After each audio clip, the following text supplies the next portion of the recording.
So I thought it would be helpful if I just shared with you some of the toys, the fitness toys that I have in my own home. They're easy to store and they're really affordable. So you probably have some of them already, but if not, I will include a resource list and that you can access via the link in the comments below when you're done with this video. So the first thing obviously is just a yoga block. It can be used in so many ways, even not just for yoga. I won't go into all the details of it right now, but if you're gonna join me regularly with my weekly movement videos, these are all toys that I will use from time to time. So a towel, it doesn't have to be anything fancy, just something that you can use either. We'll use that in different ways also, either to support our head or other areas of our body, or just if you're sweaty. This is a yoga strap, but you don't have to specifically have a yoga strap. You could use a towel as well when we use that for some movement sequences. And a band, a resistance band. We will absolutely be using a resistance band. And let's see what else is in my toy bin. Yes, here we go, a Pilates ring. So really affordable. You should be able to get one of these for under $20 at really any place, Target if you're in the US, Kmart if you're in New Zealand. So that's a Pilates ring. And let's see, just a variety of balls. You can get them at like a dollar store or anywhere with maybe some different textures to make things interesting. And I don't have it inflated right this second, but a small playground ball, a small inflatable playground ball would be extremely useful for us at times that we'll be playing with as well. So again, don't get panicky about having to quickly run out and buy all of this. If I make a video with a prop, just watch it and see if it's something that appeals to you and that you think would feel good to your body and that you would like to join in using in the future. And the other thing is that the reason that I like props is just for a little bit of something different and variety. And sometimes if you're feeling particularly anxious and your nervous system is having a hard time calming down, it can be helpful to just have an external object to focus on, which seems kind of contrary, but for me, it can actually bring me kind of inward and find more calm when I have one very specific visual object to focus my attention on. It helps me not get so scattered. So I have some small hand weights, and then of course I also have my larger weights. Those are quite an investment. You don't need to just run out and buy those.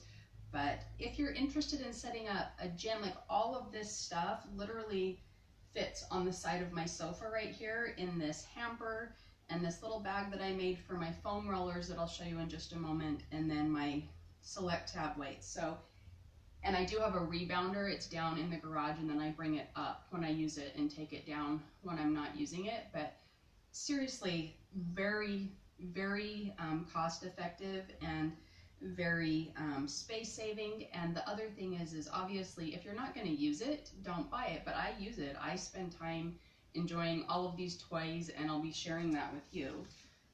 So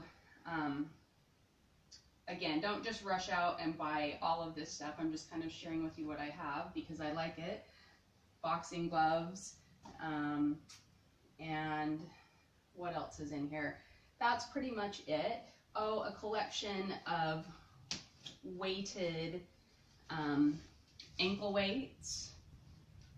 And so these are ankle weights, and I have some hand weights, wrist weights as well, wrist weights. So those are super handy. And I'm just trying to think, aside from these, if anything was really, maybe my boxing gloves because they're leather, but everything else was, and my yoga mat, which is a little bit nicer mat, was probably, you know, very, very cost effective. So I have a collection of foam rollers. I actually prefer soft rollers. The melt method is something that I became really interested in, and I'm not affiliated with it in any way, but the rollers that they make are soft, and so I don't use them in a traditional foam rolling way where you're like pounding the side of your IT band against the roller. But so I just have a collection of those. I have a half one, which is kind of useful for some footwork and other things when you need a more stable surface, and it's soft. It's like very pliable, so very different than maybe a roller that you've interacted with in the past. And then I just have a couple different diameters. These are also soft. So that one's a little bit larger, and then this one is a little bit smaller in diameter. I don't know if you can see that. So I absolutely don't expect you to run out and buy 3 melt rollers. If you want to, fine.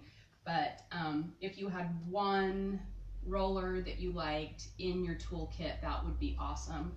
So I think that's about it. If I think of anything else that I forgot, I'll add it to the resource list that I create for you.